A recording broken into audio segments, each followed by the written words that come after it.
Hello and welcome to another Mythruna Monday video, where I pick a topic on Mythruna and talk about it for a few minutes. Today we're going to be talking about object assemblies, or the Workbench editor.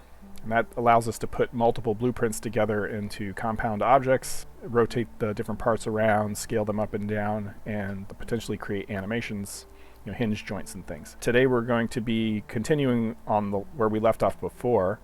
In the Blueprint Editor Mythruna Monday video, I created a wooden box. I've later created a wood top. It's just a simple wood top to go for our box. So we're going to combine those two things into an animated assembly. So back to selection, we'll go to the Workbench. Similar to the Blueprint Editor, you can create new designs, or you can edit existing designs. By default, you'll come with a wood chest and a wood door. You could copy some of those designs and change them, and so on. Or we're going to create a new design. We're going to call this Wood Crate. Again, this is the design name that appears in your design list, and the object name is what appears in menus and object descriptions and things. So from here, the basic editor works in a series of part groups. So you have the main part group, which as you add parts, so we're going to add the wooden box that adds it to our part. So you can see how it kind of appears big on the workbench, but this is sort of the size it is compared to that workbench, and I want to leave it big because I want the big crate.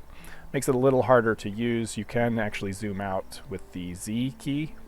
WASD moves around through the different orientations. Again, you can rotate up and down. You can see how this looks. And so when you want to, you can just keep adding parts. So we could add the top here, and we could move that top up and so on and put it on top. But then it would just be one solid object. And we would rather have this top be, again, you could also go in here and you could 0.5, you could just set it where you want it to go and so on.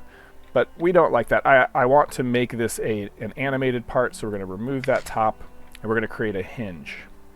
So that's going to add a joint. I'm going to call it hinge, and that will be an open and close joint. There is only one type so far. There will be additional types in the future. So we create that hinge joint. Currently it's down inside. You can't see it. It's at the 0, 0. So we will put that, let's see, we want this to be somewhere around like 0.6. And the Z, I want it to be over here. So we're going to minus 0.6. You get like a feel for how these go. And again, this is a raw editor to allow you to access the direct functionality of the engine. In the future, this will be more constrained, and the parts you use will be pre-built, and the way you place hinges will be different.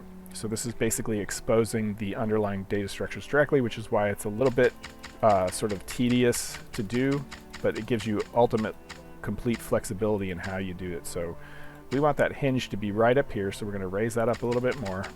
You can hold these buttons down and it will still, that's the other thing, is while you're rotating you can still be adjusting these things and it'll still work. Okay, so put it right where we want it. That's where we want the hinge to be. If you look up here, it created a new part group for us, and that's the hinge part group. Anything we put under the hinge part group will rotate or move with that hinge. So if we go to that part group, we can see there's no parts in there. We can add the wood top, and that will add it. It's centered it over that. We would rather it not be centered. We can zero it out, and that'll move it here, and we still want it to be adjusted a little bit back towards there. So we'll use this to center it over the box. And that should be about right. And so we've created an assembly. Now that top is only notionally animated.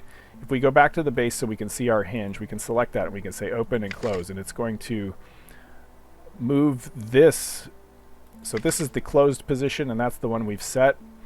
Our open position is still at the 0, 0, which is why it slides down. But this is a good illustration on how you can both slide or rotate, or slide and rotate joints. So first thing we're going to do is we're going to make this location the same, because we don't want it to slide around. We just want it to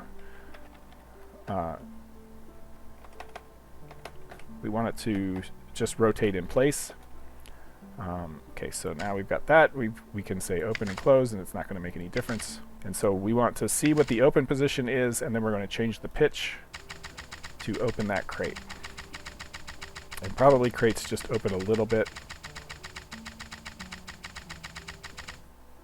So we'll leave that, and so if we want to see what it'll look like, open, close. Currently duration in the game is hard-coded to 5 seconds in the animated version, so it'd be more like this. The currently released version, I think, does not have that animation. I can't remember. We're about to find out. So once you like it, it's saved. You save it, and now it appears in your thing. You can edit it again, and you can see it's still there. If you select the hinge, you can open and close it, and so on. If we go back to the game, and we have our object tool selected, we can find that crate. We can place one with the right mouse button. That will place it down on the ground. And then if we right click and say open, it will open. In the new engine, this is actually animated. You can see other videos to show that. I believe I've also fixed the dialogue name in the new version.